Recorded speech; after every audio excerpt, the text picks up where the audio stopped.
welcome everyone to Mindful Mondays with Laura Cross, where we are your resource for education, connection, and collaborations to support you on your wellness journey.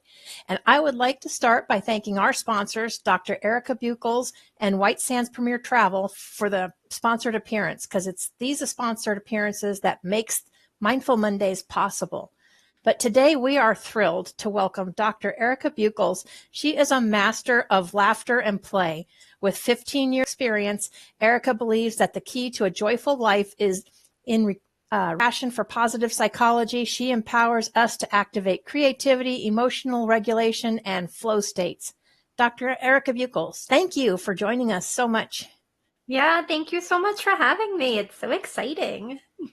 So can you tell me what inspired you to dedicate your career to the fields of laughter and play? Yeah, absolutely. Kids just know this, right? They just know that playing around, laughing, having a good time makes you feel really good. For some reason, that fades away as you turn into one of these grown-ups that we're supposed to be. And what I've come over time and time again is that when we're not feeling great, we are often lacking an aspect of play or creativity in our lives.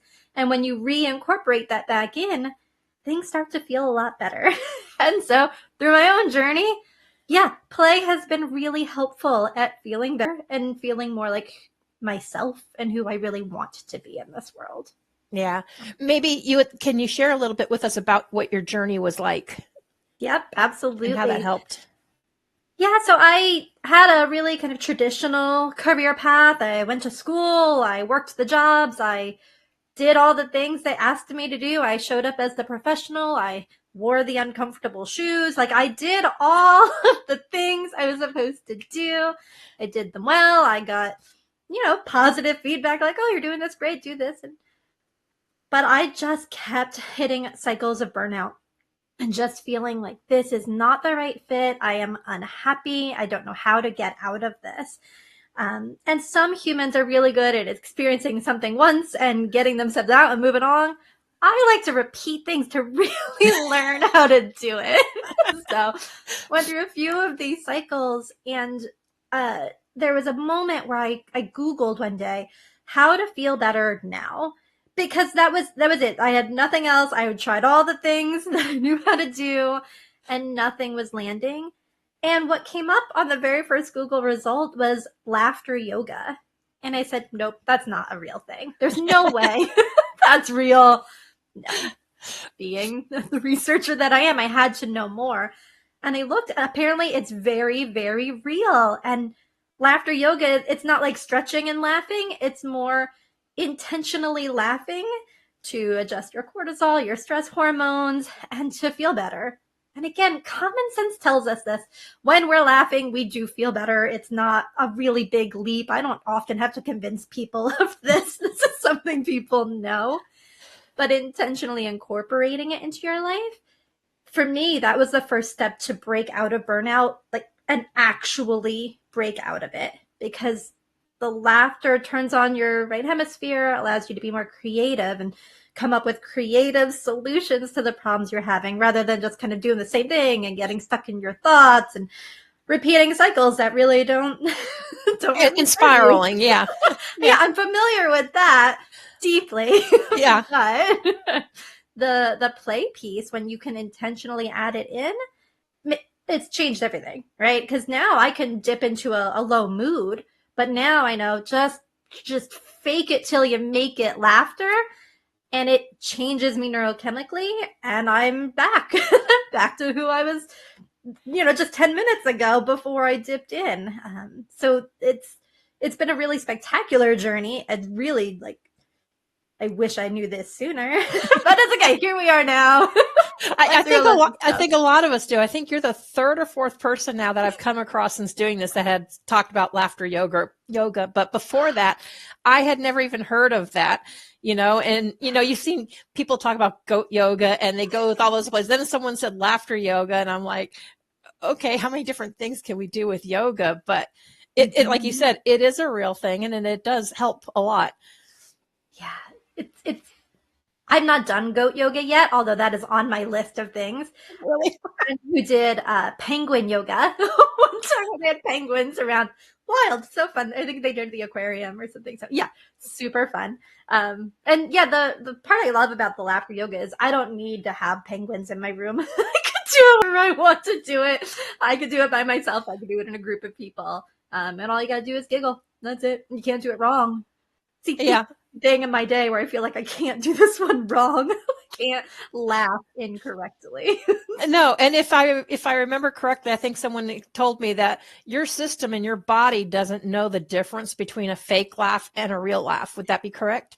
Absolutely, you got it. You still get all these like magical health benefits by simply laughing, and it doesn't have to be real. Ha ha ha ha ha. Like that's not a real laugh, but Yeah. it totally helps. It makes your body feel good, and it can make other people spontaneously, genuinely laugh, and that's fine. If it's hard to laugh by yourself, you can laugh at me. I don't really mind. It's fine. It still all counts. It still all works. And Yeah. it really does make a difference. I had one lady that tell me, it's like, she said, the thing I love about you, she goes, you're like smiling through all this, and I'm like, you can't make this stuff up. The truck catches on fire on Halloween morning and it's gone.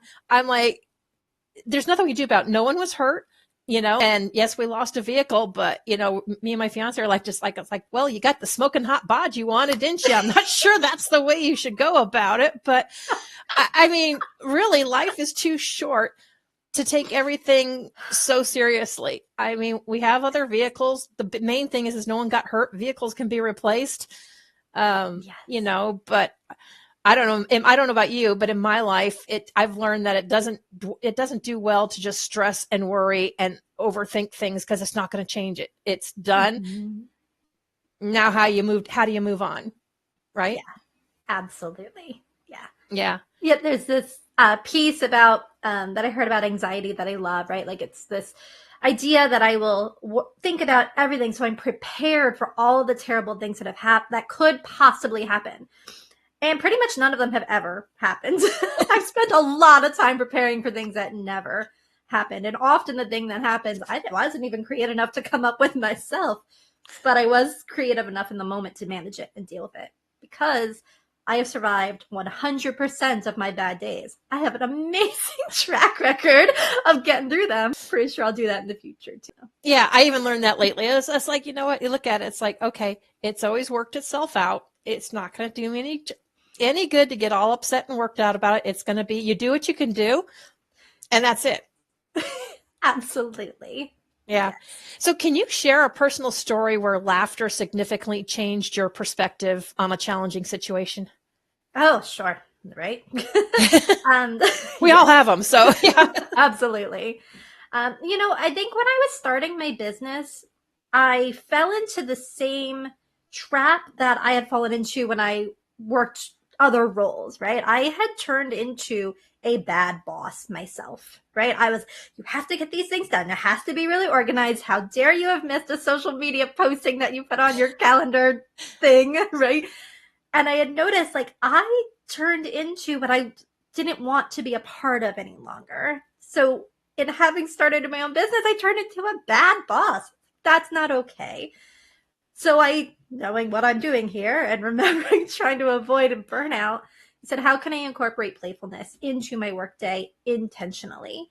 And so that's what I do. Like I purposely make myself giggle during the day, even when I don't want to. Here we are, we do it anyway. Because I also sometimes I'm like, I'm not in the mood to sit here and giggle. Like, no, I'm cranky and I don't want to, and I want to just do my stuff, but I also want to be cranky, right? Like we all get like this, Right. And still, I recognize the power of laughter to change my state of mind, to enter into flow states. So I do the flow cycle, and the flow cycle, I think, has been the biggest part to my business.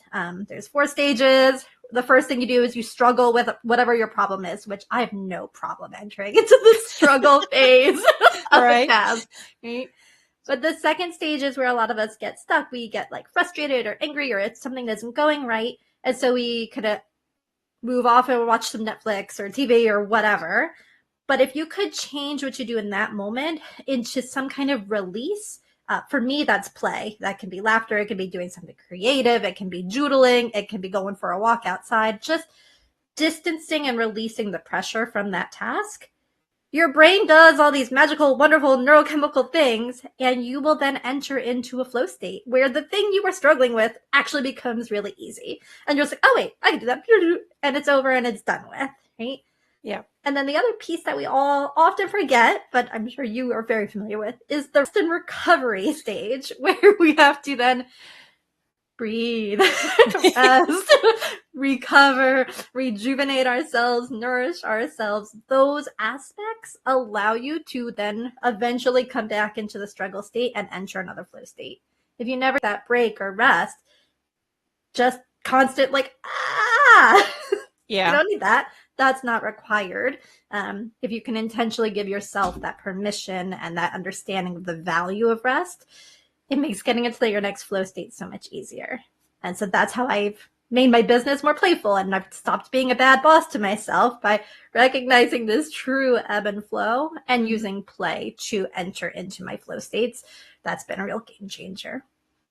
Yeah, I would imagine, because some years ago I had went back to school and I had the opportunity, to do that. And I did that, and there's these papers due, and I'd be racking my brain. It's like, okay, it's due by minute. And it's like getting later and later. It's one of those things where if you slow down, you can actually go faster, further. Cause that's what I learned. I told people, it's like, you really got to stop banging your head against the wall. I had to get up. I had to walk away, go do something else. And then all of a sudden, like you said, it's like click, something goes in your brain, and it's like, why on earth did I make that so hard? And it just knocked it out. You got the A, whatever. And it's like, yeah, I think we all have a tendency to put way too much pressure on ourselves. Mm-hmm. Yeah. That struggle state is just not that very much fun. No, so when you I think we're all familiar with the struggle bus. Yeah, like when you feel like you've done that enough, go play. Like honestly, just go do whatever your version of play is. And play doesn't have to be like silly, goofy, funny hats, although go ahead if that's your jam. That's my jam. I love a good silly hat. But it can be just creative. It can be space. It can be something that doesn't feel like you have to force it to make it happen. TV doesn't really work very well. There's something else that happens, like a hormone release that doesn't really serve the purpose of stage 2 for play. But most other things will, as long as you just kind of take a break. And nature is one of the best ones because it's so distracting that your brain has a really hard time staying in struggle. Yeah, I would have to agree with you. That's one of my favorite, or my music and dancing. It's a happy place, and it's like, or I go out and play with the dog, do something outside, something different. Absolutely. Yeah. So in your experience, what are some common barriers that prevent adults from embracing playfulness in their lives?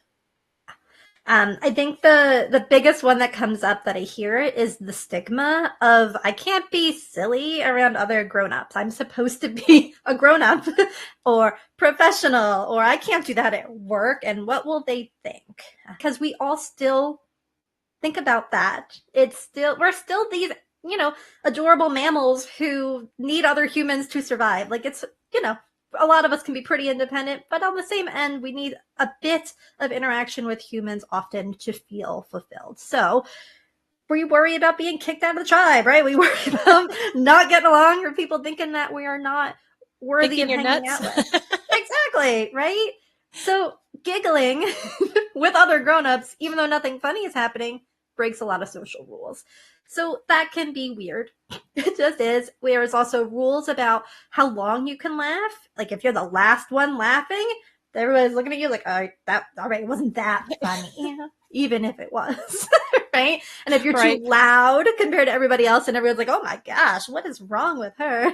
If your laugh is too screechy, then people have thoughts, and this doesn't feel good to be on the receiving end of. So it makes it harder to do that. And the fact that we have rules about how long we can laugh speaks to us all trying to fit in to a box that had been placed on us. And that's okay. That has served a lot of us well for a long period of time. And also, if it hasn't been, like me, you do not have to stay in a box. Like, if you want to laugh loud and for a really long time and about nothing, you can come hang out with me. I'm all in. I will keep giggling too. I'll probably be the loud one. I don't mind. I have a very strange laugh sometimes, like we all do. So Yes, you are welcome here.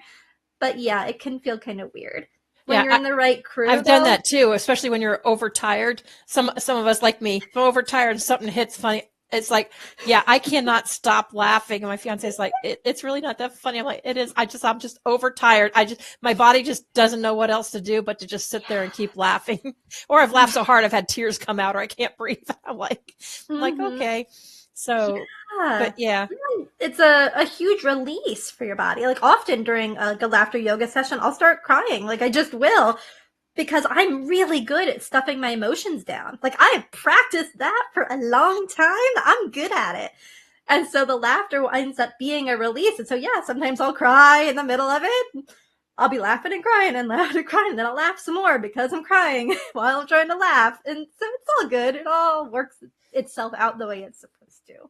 so I would say the biggest thing about it is the release, right? Because like you said, I'm sure there's lots of us out there that are so good at stuffing things down, either not wanting to show or think we're not supposed to show, how we're feeling. So we're all good at stuffing things down. Mm-hmm. Yes. It's something you learn to do because it keeps you safe, right? That's all. It just keeps you safe in certain situations. And if you need to do that in a situation to feel okay, go ahead. Like you do what you need to do in all those times.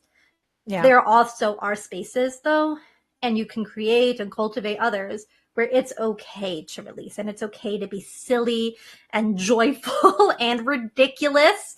It's fine. And honestly, it's celebrated in some places too. And if you're missing some of those, they're here. They're around. I can help you find them. We Yeah. exist. There are some instances where it may not be appropriate, but that doesn't mean you can't do it later to release whatever you need to release. Absolutely. Yeah. Yes. I love that because I was just like you said, it's something that for whatever reason we stop doing. As kids, you don't think about it. You just do it and you go. You start getting to be an adult, whether it's all your influences and stuff that you've had, but you start getting in your head. Yeah. And and we really lose that. Mm-hmm. Yeah. So, yeah. Can you explain the concept of the flow states and how playfulness can help individuals achieve that mental state? Oh, absolutely. Yeah. So I'm not the first to come up with this by any means. Read any positive psychology textbook and it is all in there.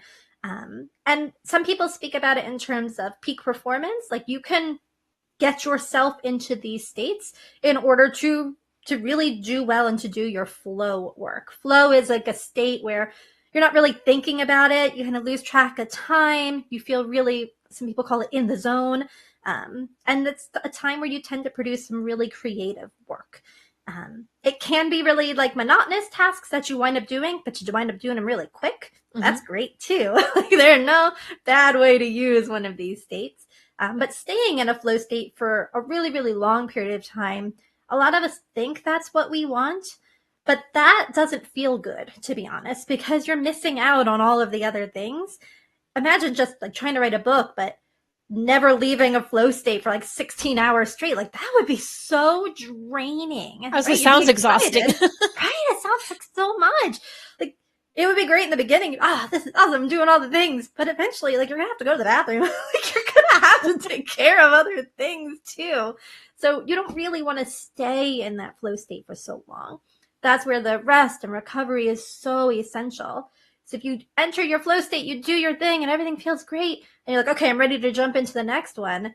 You're just out of resources in your body to maintain that and keep that going.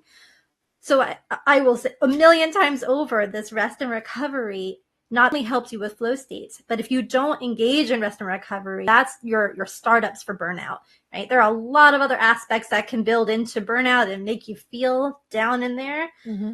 But not taking rest and recovery is a huge aspect because of whatever you like, people pleasing or what you believe professionalism is or what you should be doing or having boundaries that people are crossing or not having any boundaries at all. I'm familiar with that one. I've learned a lot. It's okay to say no.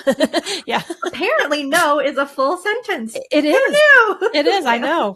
I was like, I always used to feel like I had to explain. And it's like, yeah, no, no. It's a complete sentence. The sweats when you have to say no in the first place. Like, I know, because people look at you and it's like, yeah, I don't have to explain. Oh, And you can wait out that a little bit of awkward silence.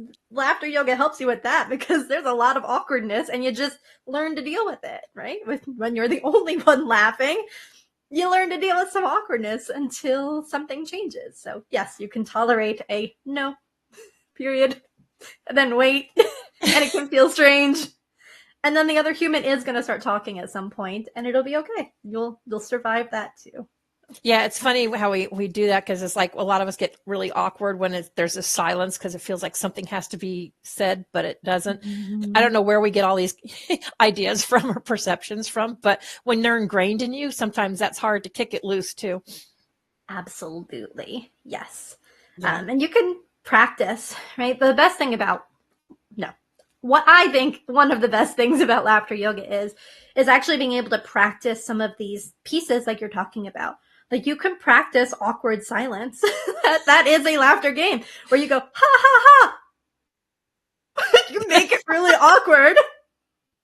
And then you giggle, ha, ha, ha. Because it helps realign your neuronal connections to be like, awkward silence is bad. Awkward silence is bad. But if you have an awkward silence and then you giggle, your brain's like, whoa, hold on. Wait a minute. Is it not bad? Hold on. That can't be true. What just happened?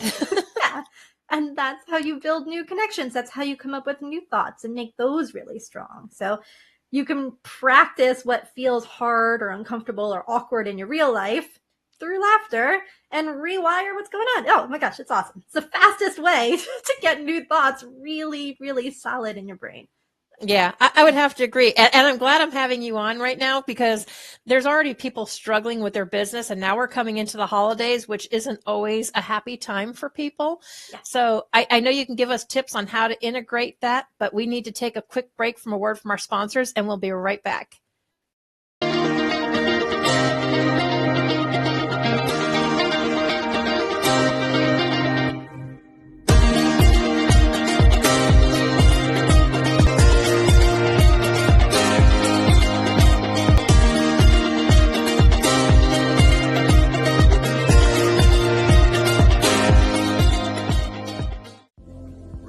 PTSD, anxiety, pain, insomnia, and many other ailments.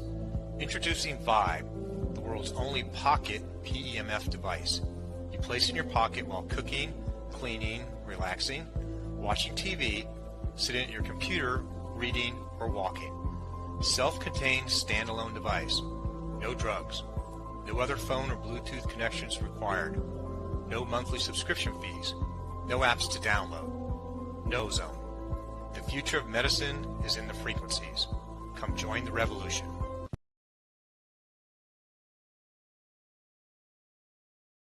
Hey, we got soul. Oh yeah, we got soul.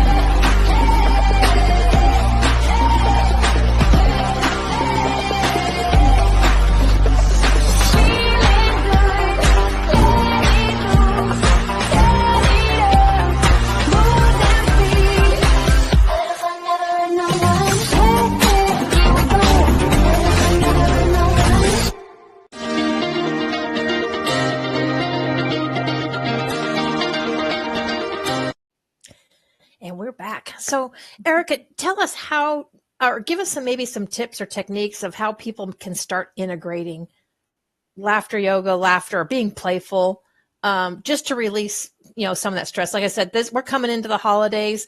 People are normally already stressed out about their business and stuff. Now they got holidays on top, things that are going on. What do you suggest? Yeah, I think the easiest in is to do one of those things where you set a alarm on your phone, right? Where it just reminds you and truly pick a very random moment in your day, right? Like pick like 2:17 or something, right? Just something random, a time when no other alarms would go off on your phone. And that is just your playful alarm where it just reminds you, oh, in this moment, do something that feels like play to you. It can be something like, just do that. It doesn't have to be a lot. It doesn't have to be involved. It doesn't have to require materials, but use something just to playful, right? And then continue on with your day and continue on with what you're doing.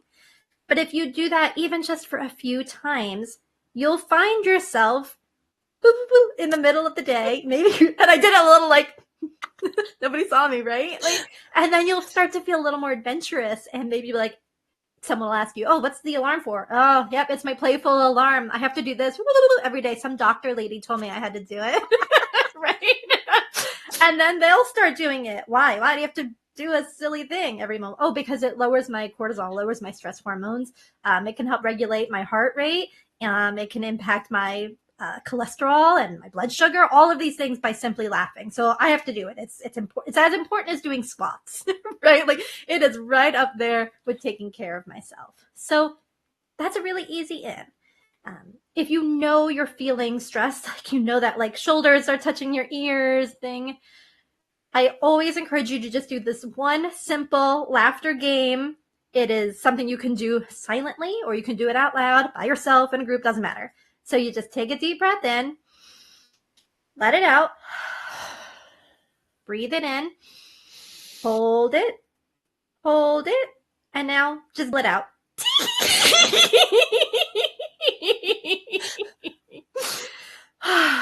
What this does is it forces you to take a deep breath, right? Fill your lungs up with really good, healthy oxygen. You'll notice your shoulders come down. You'll feel more grounded to whatever you're sitting on or standing on or leaning on or sleeping on, whatever. Right. But it's enough of an easy shift. You can do this when you are in line waiting to buy presents. You can when you're online waiting to buy presents and scrolling and that one's crap, I don't want that one. Take a deep breath and just giggle it out. It's enough to just do a quick shift to help you feel more in the moment. And then you can feel in your body, is this what you want to be doing right now? Do you want to be scrolling? Do you want to be fighting with social media? Do you want to be sitting on this networking call? Like what feels good to you? If you want to do it, keep on keeping on. If you don't, you have permission to stop. Really, just stop. You don't like the stuff you're buying, put it down on a shelf and move yourself on out. It'll be okay. It's like, I just encourage you to find what feels playful for you in the moment that is easy in, no matter where you're kind of at. Yeah, your whole blah, blah, blah.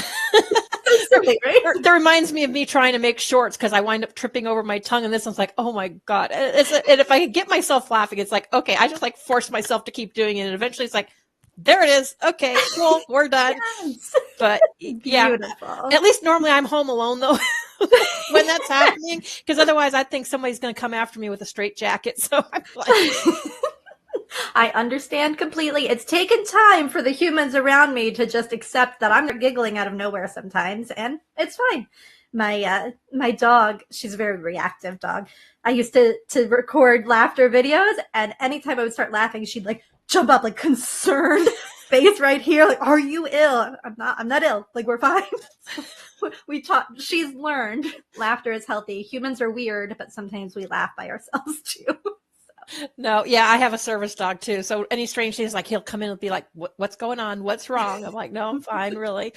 But yeah, I mean, it overall, it just makes you feel a lot lighter. I think we take a lot of things way too seriously. I'm not saying we don't have serious situations, but you got to be able to combat that somehow. Mm-hmm.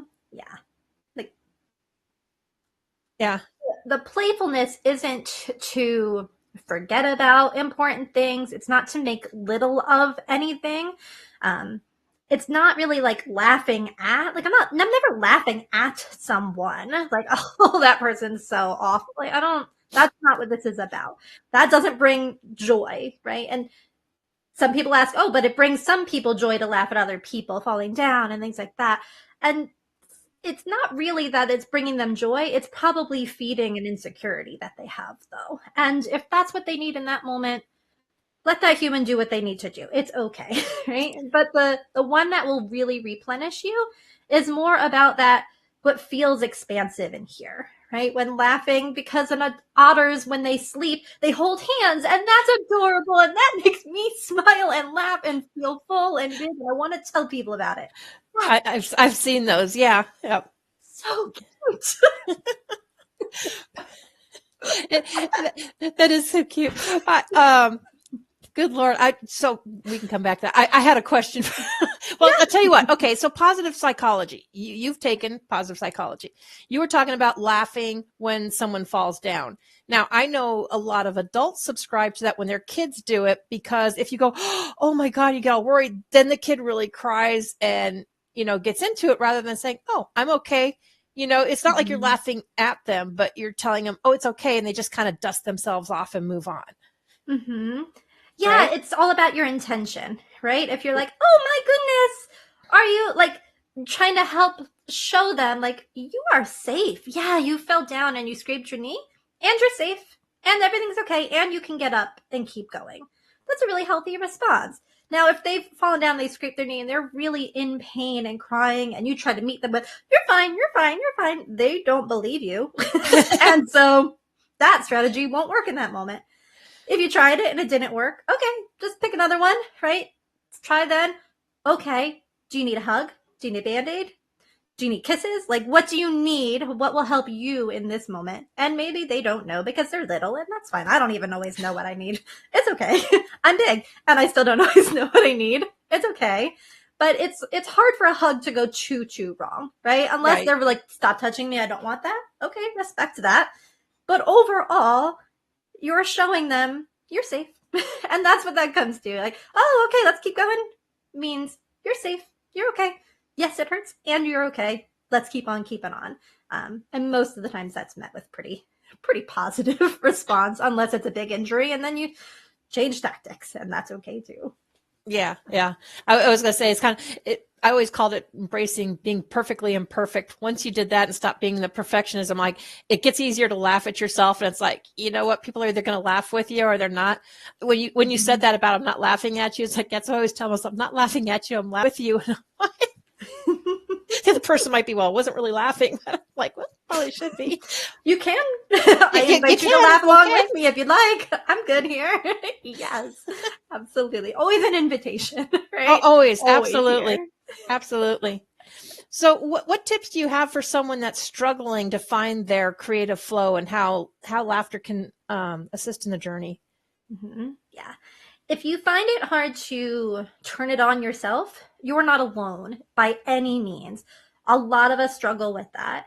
So I would really encourage you to find a crew. There are laughter yoga classes all over. There are recorded ones if you're feeling hesitant to join one live. They have them in person. They have them online. There are some where it's just a phone call where no one even says anything.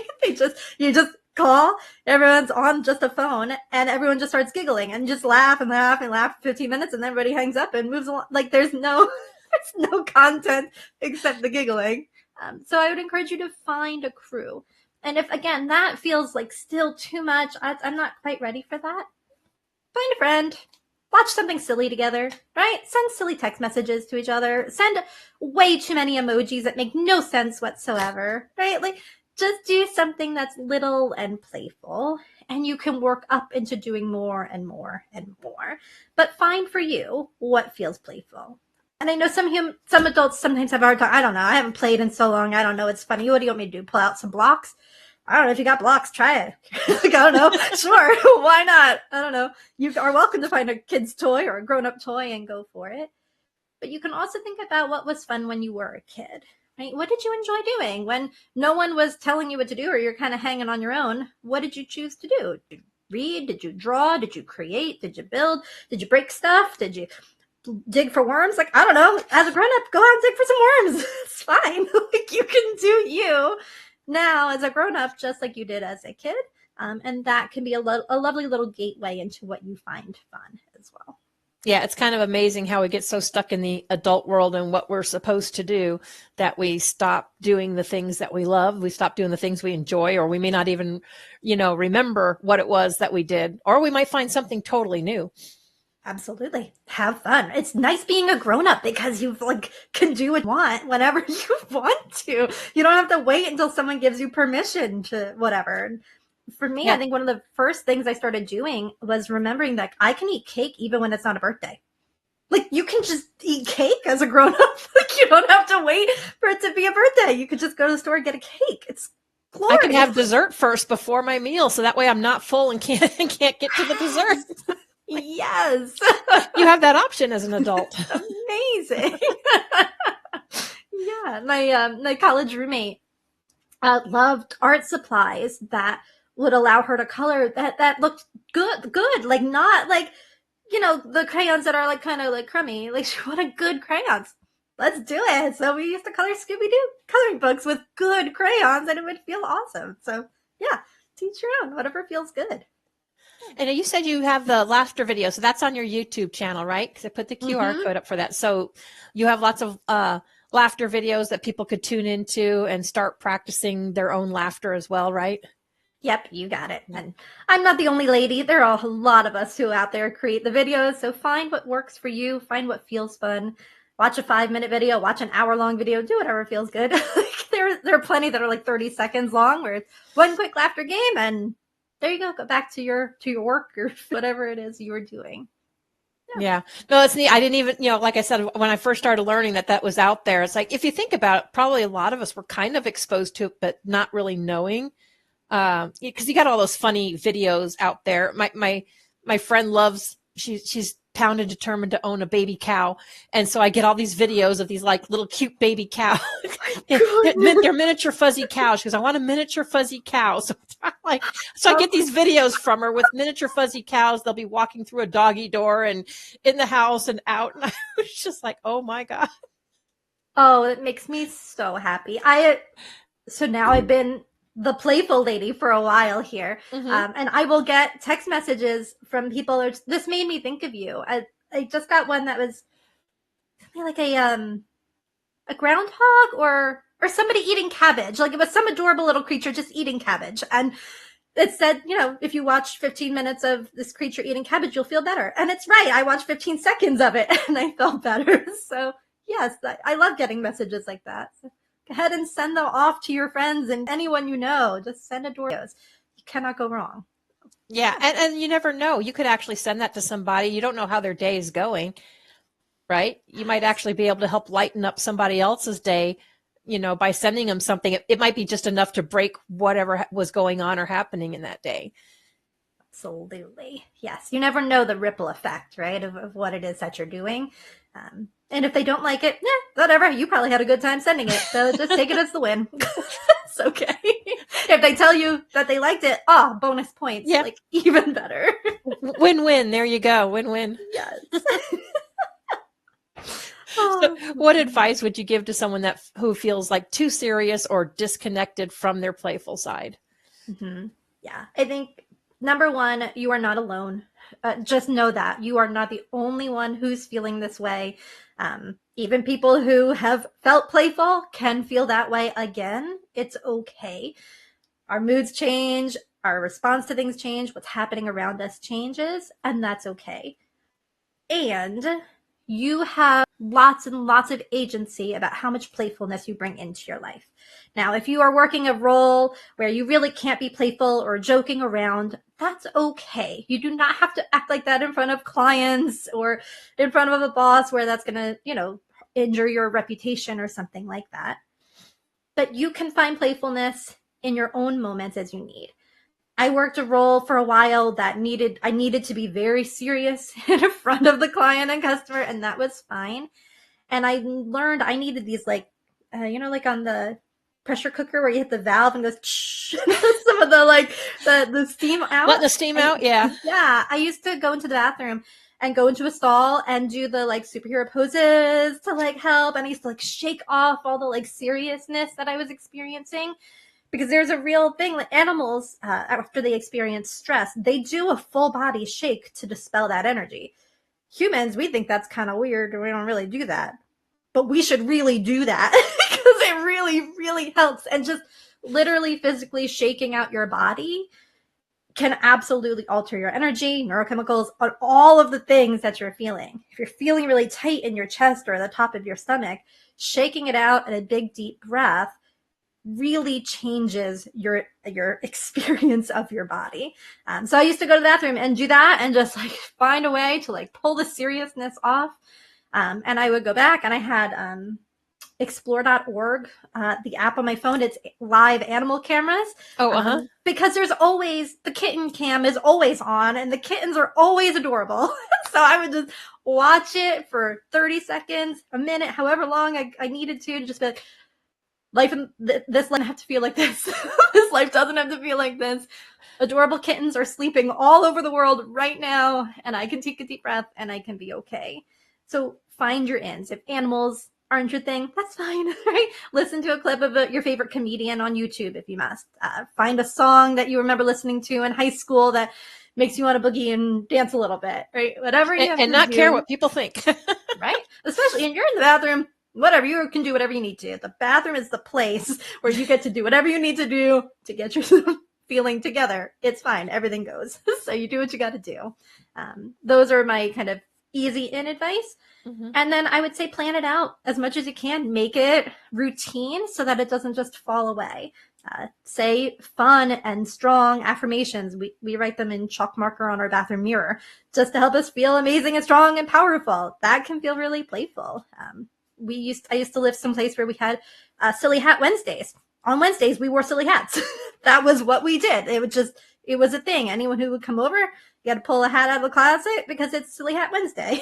So you can make it bigger and things, and you can host events that are silly in nature, right? You can always send pictures of, whatever you and your friends find funny to each other on Fridays and just make it be a thing. You can make it bigger and bigger and bigger. But if you're struggling in the beginning, just find your easy ends.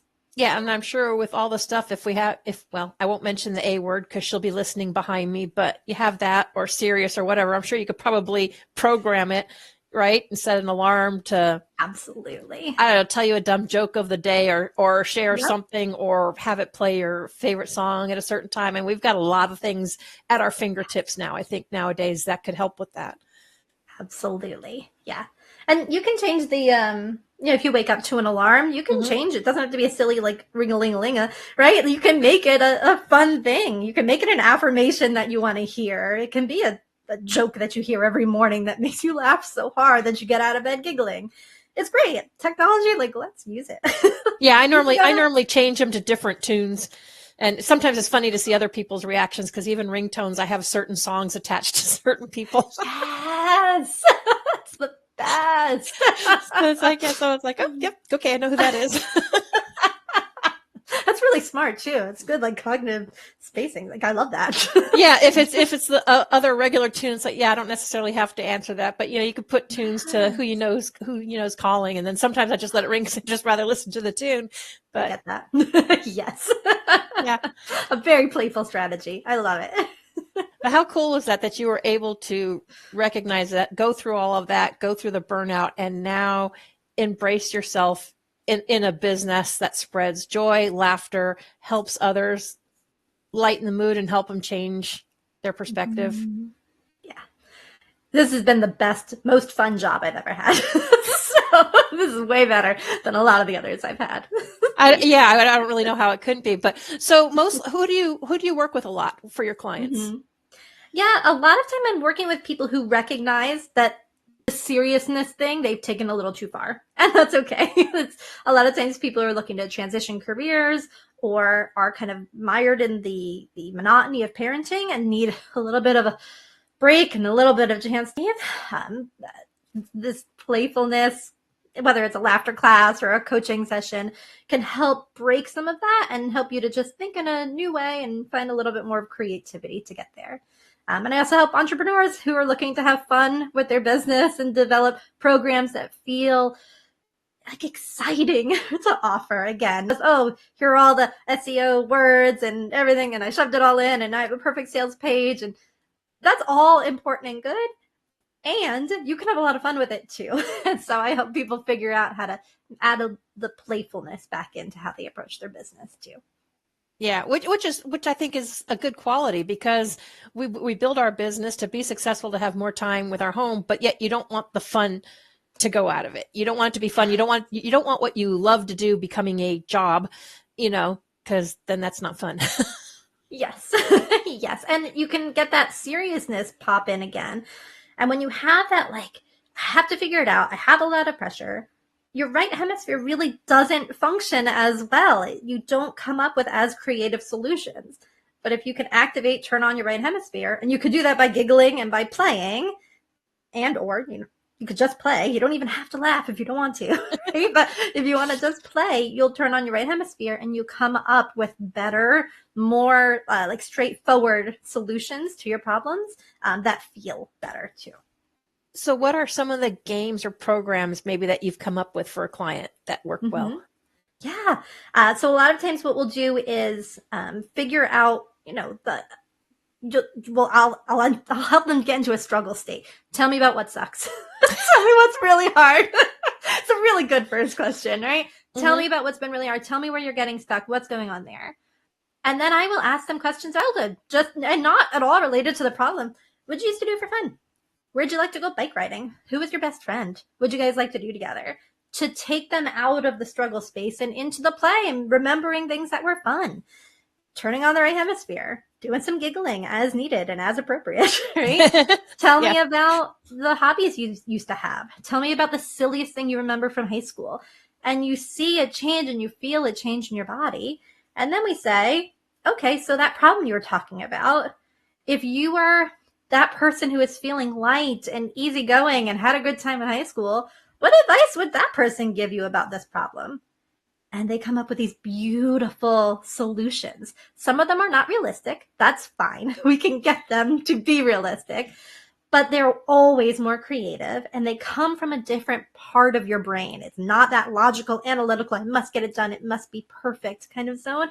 It's more like, ooh, what if we tried it this way? And ooh, wouldn't it be cool if I asked this person for help? And then how do we finish it? We say, okay, can you ask that person to help you? And a lot of times they're like, yeah, I can. Okay, do you want to email them right now? And so they'll type the email and we'll move on and we'll go to the next thing. And often we get responses in the same coaching session from the person they emailed for helping. Oh yeah, totally, I'll help you. Here's this thing. And so it's really beautiful and it's really fun and coaching doesn't hurt in any way. It's supposed to be a way to help people move forward. So, and if you can do it while playing, even better. Yeah, well, it really kind of helps them relax because how many times have we ourselves told people, hey, if there's something I can do to help you, let me know. But then when it's the other way around, it seems to be difficult to ask for that help when you need it for whatever reason. Absolutely. Yeah. A lot of that same kind of stigma, right? If I ask for help, they'll know I'm struggling. Yeah. It's not like, Humans, we are all humans. We are all struggling all day, every day. I promise. We are all struggling. It's okay. Ask for help. Even if you don't know what you need. I get some text messages sometimes like, I don't know what I need, but I need help. Okay, let's ask some questions. Let's see what happens. Let's see where we can go. So, I've had some people that say, what can I do for you? How can I help? I'm like, I don't know. This is what I'm doing. This is where I'm at. And sometimes they'll come up with something. I'll be like, yeah, okay, that sounds cool because it'll just turn on. Because when you get, I don't know about you, but I'm one of them heady people. I get too much in my head sometimes and I get stuck. So like you said, I personally need those times of breaks to just recognize it, walk away, because otherwise, I don't get much done. I will get stuck. Yes. I think one thing you can ask for if, how can I help you? What can I do? You can always ask them, can you send me a joke? Just ask them to tell you a joke. And who knows what'll come out. It might not be funny at all. And it might be very funny. But either way, now you're both laughing. So that probably helped. Even if it didn't solve your burning business problem, it didn't get you the next client or anything. It does something to your brain. And I bet your connection with that person is a little bit stronger now too. Yeah, and you're probably going to catch them off guard because I don't know too many people that ask that. But isn't that the best? It is, because like I said, it goes back to taking things too seriously or too, focused on stuff. So we have a few minutes left, Erica. How do you envision a world that prioritizes the joy, playfulness, and what steps do you think can we take to make that vision a reality? Oh, I love that question. Oh my gosh. I see the world looking really similar, honestly, just us feeling happier, right? The world is going to have its big issues and they serve purpose. And we can individually make the choice to also feel good. And the more that we feel good, again, the more we can solve the problems, right? I'm pretty sure we can figure out this whole, we got piles of garbage in the ocean thing. Like, I think we could solve that, right? If we could take a deep breath and we could all turn on our creative problem solving, I bet we could figure it out, right? I bet we could figure out a lot of the big issues that we have going on here if we turned on a little bit more play. It's hard, though, when you also have to have the dishes done and you need clean pants for tomorrow and the kids are screaming. Like, there's a lot of real life that happens. But if you can playfully load your dishwasher and your kids watch that, maybe they stop screaming, right? Maybe you're just boogieing down while putting the plates in. That's weird and different and funny. And maybe it helps the environment in your home feel better. And if that was the only thing that came out of you being more playful, what a beautiful gift, right? That's a huge deal for you.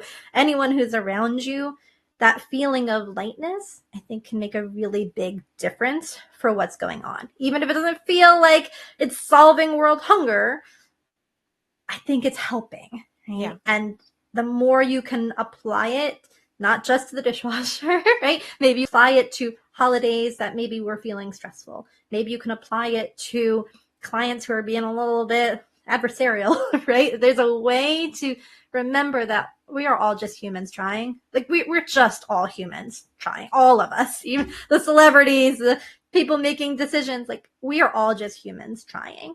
And if we could just remember that and just add a little playfulness, I think it goes a long way. I know it's helped me a ton. Like, my life looks very different today than it used to look before reading the article about laughter yoga. So thank you to whoever wrote that article and started this silly pathway that I am now on. And now we get to share it here. And I get to meet you. And this is all feeling really good and positive. And we've had about an hour of giggling. So that can't be bad. Right? No, that can't be. We always said laughter is the best medicine. And I'd have to agree with you. I would say playfulness absolutely transforms everything. And if the sooner we can be playful and laugh about something and not wait till years down the road to look back and laugh at something, the better off I think we'll be. Yes, I agree so much. Erica, I want to thank you so much for being on here and taking the time to share all that with our community. It definitely is always helpful to have a good laugh in the middle of your day or whenever you need one. But if you are on that struggle bus or you are struggling, obviously connect with Dr. Buchholz here. She will obviously make you laugh. I don't know how I cannot laugh to be around you. It is contagious. But it's been a pleasure to have you on here. And I really look forward to seeing where this goes, because I'm like you. I would love to see more people laughing either at themselves or at life and just enjoy it more. Yes. Thank you so much for having me. Such a good time. Absolutely. Thank you.